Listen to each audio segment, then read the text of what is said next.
responsibility put on the director. You are the person that has to pull this off and pull it off as humanly great as possible. And most important, in the low-budget indie world and in television, on time and on schedule. Most important. So if you like responsibility and you like tons of pressure and you like working with a lot of people and inspire them to give you their best, and you have a mind that can visualize what you read, each scene, and an entire story as a whole, and if you have good storytelling sense of what works and what doesn't visually, and if you can master the language of filmmaking to translate words to film images, and you have the endurance and the resiliency and the humor to live through all the ups and downs and the politics of a roller coaster life of a director, all fueled by your burning desire and passion for the craft, then welcome aboard. I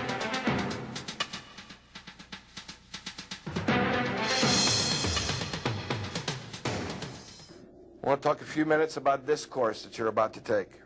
For me, who's been to 2 film schools, I always wanted a professional director to come in and open his process to me.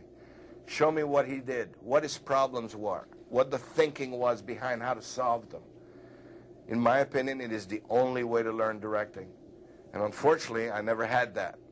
So about 2 years ago, a group of friends of mine, directors and writers and producers, were sitting around talking about the one thing that's missing is a great directing seminar. Something that can show people how to get from the page to the final product and deal with the directing process that goes in between. Your job as directors is to take pieces of paper and turn them into images. The best way to do that is to start with paper, show you, not just tell you, show you the process that I went through on these scenes and how I resolved them, and be able to show you the final product. We decided that it was the greatest way possible to teach directing. And that's how Action Cut was born.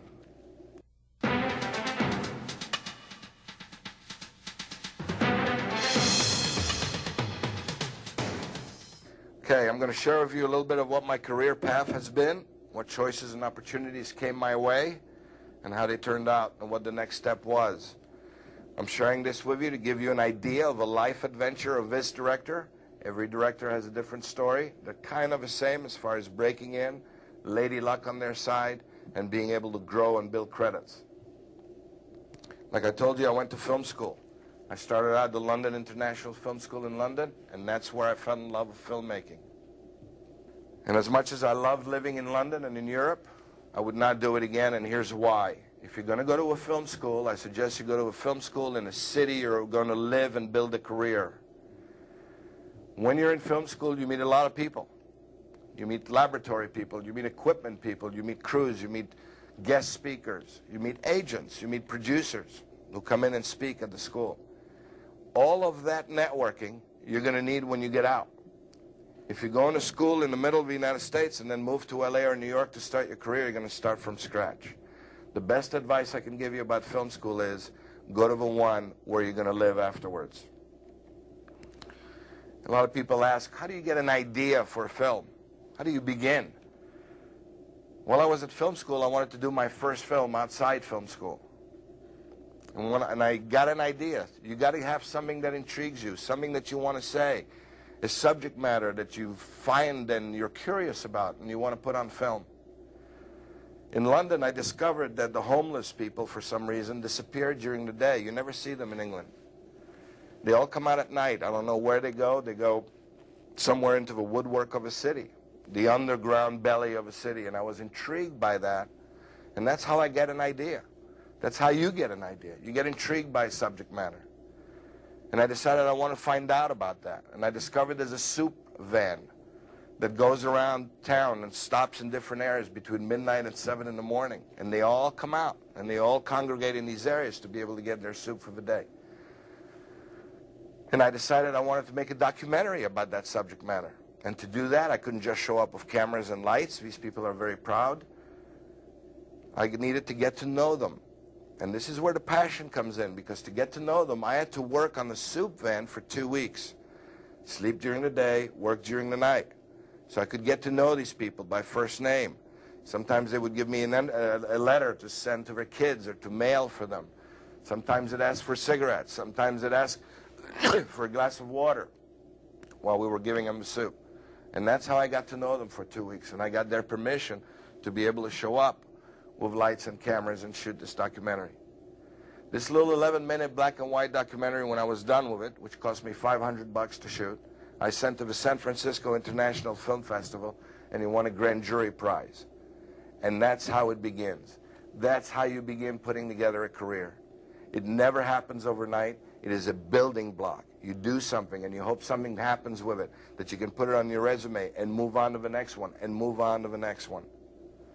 When I came back to New York, because I couldn't work in England, because I didn't have a green card, I discovered nobody really cared about documentaries, unfortunately, as wonderful an art form as they are, and I love documentaries. I think it's the purest form of filmmaking. But nobody would give me a dramatic job as a director. So an opportunity came up to go to North Carolina and live for a year and produce and direct and write 4 90-minute specials on the bicentennial. And another thing directors do is they travel. You got to go where the work goes. You got to be mobile. So I went down there and shot that series. It's a mini-series. Sent it to the Chicago International Film Festival, and he won the Silver Award for mini-series. And that's how it begins again. You build it slowly. You build a resume. While I was there, I networked, because I do that all the time, and there's a school called the North Carolina School of the Arts. They're really a acting college, a great acting school, and they wanted to meet. I went to a party, and I met the dean of the North Carolina School of the Arts, who wanted to do their first dramatic video. There was the opportunity. It happened because I was in North Carolina. It happened because I went to a party where he was going to be.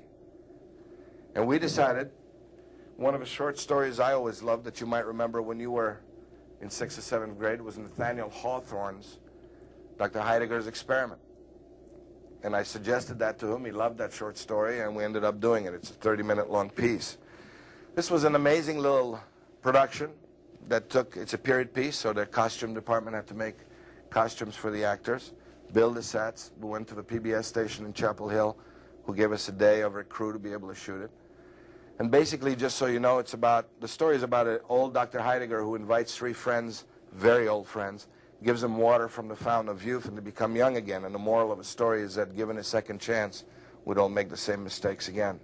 Great little story. I'm telling you this story because it was an amazing production, except for one thing. I wanted to do real makeup, rubberized makeup on the actors. Remember, they're all college kids. I wanted to make them look not 50, but 90.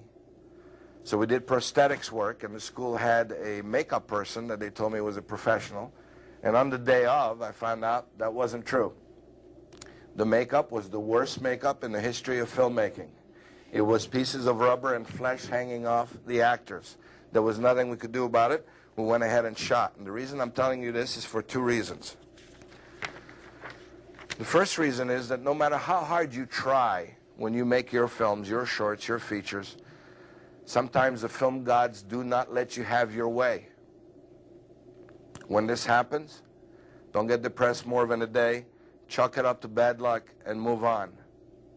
Remember, sometimes it just doesn't work. Sometimes things are against you no matter what you do. Do not let it get you down. Just keep moving. And I'll tell you in a minute why else I told you the story. So it's time to come to Hollywood finally and throw my hat in the ring. I went to the American Film Institute. I'm sure you've all heard of it. At the time, they were doing, believe it or not, black and white tapes. And you weren't supposed to have music or credits on them. They were really like an exercise. But I decided that that was the only piece of film that I would have as a drama, because remember, all I had was documentaries.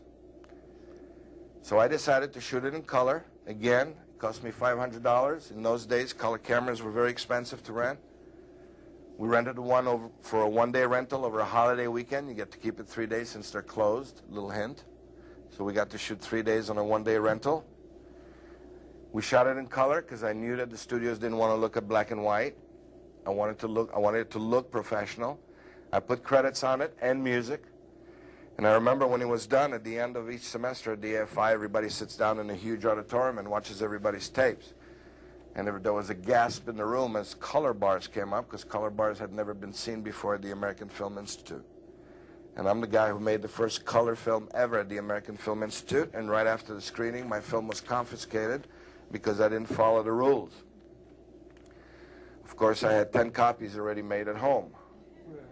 And the moral of that story is never lose your master and always make sure that you've got copies of stuff that you need. I'm often asked why there are, and I want to take a minute to talk about this, a lot of people ask me why there are so many strange, eccentric people in Hollywood. And I'm not really sure what the answer is, except maybe the money and the power and the fame brings a lot of strange people into this town. And I'll give you two quick stories, and I'll share with you about such an experience. I had written a screenplay, and the producer, and I can't mention his name because he's still working, loved it. And this is right after the AFI. And I wanted to make this film for $10 million. I was not going to direct it because all I had was a $500 AFI film. This was going to be a $10 million picture, but he agreed that I could co-produce it. And I was so excited that I was going to get my first screenplay done. And I remember there was going to be a closing meeting. Within 2 months, this gentleman got a distribution deal, which is key to getting that kind of money from a studio, at a major studio. And there was going to be what's known as a closing meeting. And at a closing meeting, all the guys are there, the three-piece suit guys, they're lawyers on our side, on their side, and it's the meeting where everything closes. The final money is agreed on, the start date is agreed on. And I was as excited as you could possibly imagine. Here I am out of the AFI, I wrote a screenplay, and I have a major producer ready to make this picture with a studio.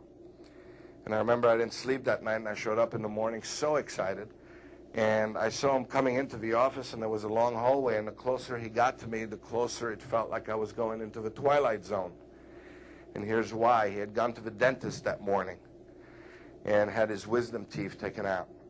And he thought he looked a little bit puffy. So he decided to stop on the way to work at a toy store, and buy a mask. And he thought that, with a little rubber band, a little plastic mask, and he thought that would hide his swollen cheeks. So the mask was skin-colored, so you didn't really know what was going on from far away, but it was the mask of a 100-year-old man, all wrinkled up. And the closer he got to me wearing this mask, the more Twilight Zone I went into. I didn't understand what was going on. This was the most important day of my career. And he went by me and just sort of nodded, and this guy mumbled anyway and forgot to put a hole in the plastic for his mouth so you couldn't hear him at all now. And he went by me, and I couldn't understand what was going on, and I ran in, and I asked him, and he told me that he had bought the mask because he thought he looked a little too chipmunky. Of course, he had also forgotten to put holes in his nose to be able to breathe, so whenever he breathed, he'd fog up and you'd lose him completely. I begged this man to take the mask off before going to this most important meeting of my life. And believe it or not, he really was very strong against it and said, I'm really swollen, I don't look good, I'm going to keep the mask on. And I walked into a closing meeting with my guy, my executive producer, with a plastic mask over his full face. Needless to say, it's one of those days you never forget. The movie was never made. In my mind, it was really hard to give $10 million to an executive producer who's wearing a mask in a room. And the moral of that story is never, ever, ever go to any important meeting with your partner who has a mask on. Another crazy story that happened to me is there was a show that was taped. It was kind of a soap opera show. And they were looking for directors who can do 4-camera tape, like the sitcom guys and the soap opera guys, and film. Because what they wanted to do was bring a film director to give more of a film feel to this show rather than the talking heads, which is usually what soap operas are, talking heads. So they asked for directors who had both things, film and tape. And believe